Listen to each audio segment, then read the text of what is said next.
Welcome Strategy Battle Gamers to another GBHL YouTube channel video. You're here with your channel host GBHL James today, and I'm going to be bringing you a Monday hobby blog. First one that I've done for a little while, and as you can see in front of you, I am not carrying on with the Sons of Eorl today. That just feels like a constant snag list for me, and of course I want those guys to be really nice, and I'm finding that, you know, as you get to that point with a miniature where you're really trying to finish it off into a high standard, some of the very little bits that you're doing, like for example, you know, the gold and brass buttons, it doesn't feel as satisfying as, for example, painting a cloak. Now, I've not got much time to paint today. James just gone to have a little bit of a rest after a Hindu weekend, so I just wanted to do something which felt satisfying, because I haven't been able to paint sort of a big chunk of things for a while. So I am just looking to sort of get up to speed with my Rivendell Knights, and one of the reasons for that is, as you can see here, I have bought myself some new Rivendell Knights, and that's because I will be looking to put together a Rivendell Knight army. I actually got these from JT of Awkward Battles, so if you haven't checked him out, check him out. Got a good discount on these, so definitely worth having a look at. Good service as well. Now, I can remember when I got these in the first place, I really loved the models. I do like the profile as well. One thing that I've sort of been realising more and more, especially as I've expanded the number of Sons of Eorl I've got in my Rohan force, is that the way that I play Rohan, you know, what a Rivendell Knight does is it does all of that but in one model, rather than having to invest in, let's say, like a Westfold Redshield Rider Rohan and a Son of Eorl. So these are kind of like a very complete type of troop. Now, when I first put these together, I did really love the models, but I actually rushed to paint these so that they would be battlefield standard. I look at them and I don't even think they're that. It's a good job I was going down to Titans, and they're very kind of liberal in lots of ways, and these sort of may do as a battlefield standard, but actually they're very poor. I didn't spend a lot of time with these guys at all, and it was when my painting wasn't great. Last time that you saw these might have been when I sort of highlighted up some of the reds, or did the first highlight on some of the reds on a couple of the cloaks. I think I did this guy, and I also did this guy. Obviously that's not finished. Now, I really do like the red look, but if I look on the box, they do very much have like either black cloaks or like a dark brown cloak. Now, I really did like the red cloak. Now, one of the reasons why I'm really motivated to do these guys is I think if I do attend some tournaments next year, then Rivendell Knights, you'll certainly be seeing some of those, as well as the Rohan. But it's mainly because of this guy here. And that's right, this is Elrond, painted by Shadow of Shadow and Flame. And if I bring him in, as you can see, he is absolutely stunning. I've been waiting for this model for a long time. Kev actually said it's one of the hardest models that he's ever had to paint. He said that it was just a ridiculous amount of flash. Now, I will be having a look at this guy in a lot more detail, and the foot version, when I do a miniature showcase on him. There we go, let's just have a little look there at him. As you can see, he's looking good. He actually looks a little bit like Kev Lawrence, so I agree with Damien very much there. There we go. And I really would like to put together a Rivendell force that's actually led by Elrond. You know, he's the main man, isn't he? And I think the guys and I have got an exciting trip coming up soon, which you'll all hear about soon, I'm sure. And I think I might take some of these guys with me. So that's what I want to get them ready for. I will crack on with the Sons of Eorl as well. I want to get a little bit more painting time, just things are a little bit crazy in the run up to the wedding.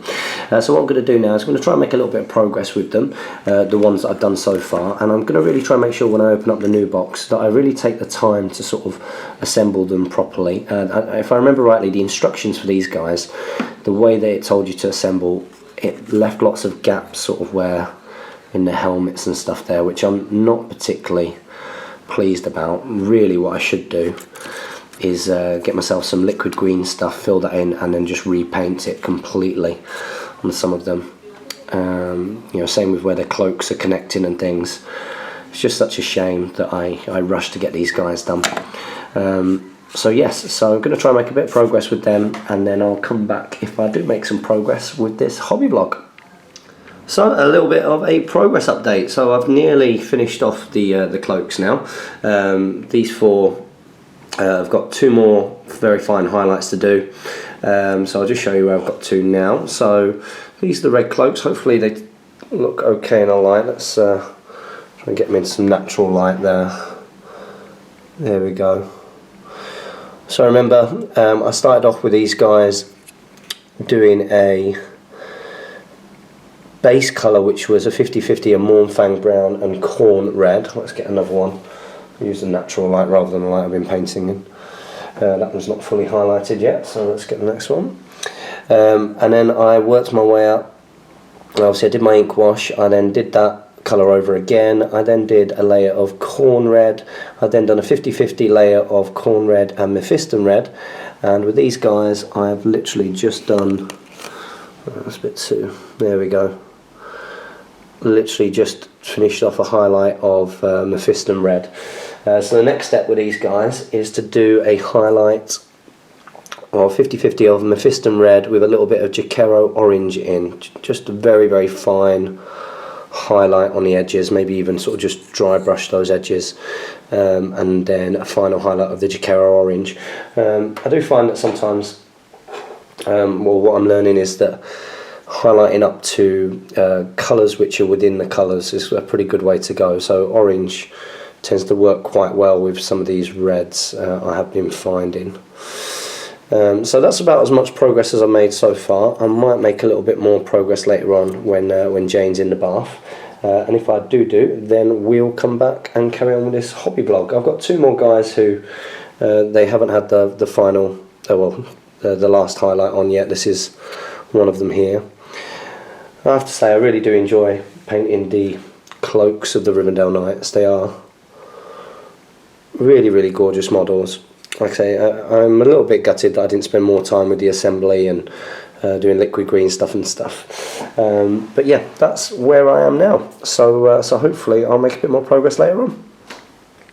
And here they are, strategy battle gamers. So I have managed to finish the cloaks on the Rivendell Knights now. I'm pretty happy with how they've turned out. Still got that kind of nice sort of browniness to them, but I've highlighted up to that sort of Jakero orange on the finish. Like I say, I really wanted to sort of, in my limited time painting today, do something which is quite satisfying, and something quite satisfying about painting a nice cloak.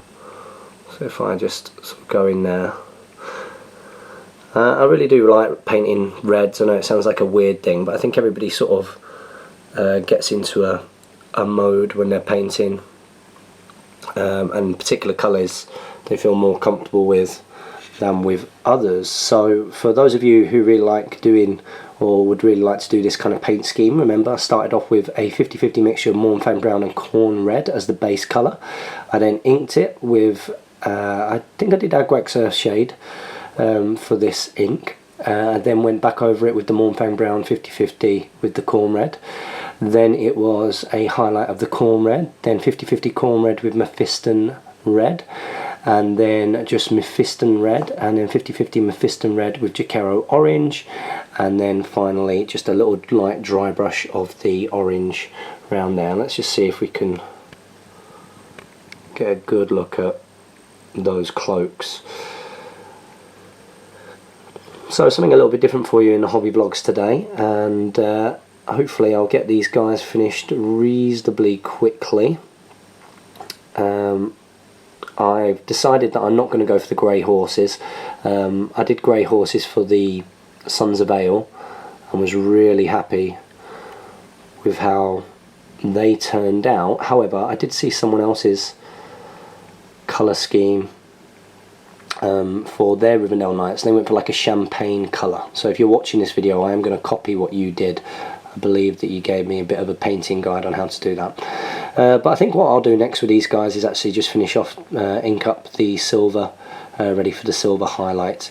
So hopefully you'll see some progress with these next week, and hopefully I'll be able to film and do some battle reports with the Rivendell Knights soon, hopefully led by this guy here from Dead Marsh Spectre. So I hope you've enjoyed this hobby vlog. I'm glad that I was able to get one to you this week. Hopefully I'll get one to you next week and get a few in before I go away for my wedding and honeymoon. So don't forget to comment, like, share and subscribe. Support your Hobbit hobby. Follow us on Facebook and on Twitter. And as ever guys, happy strategy battle gaming.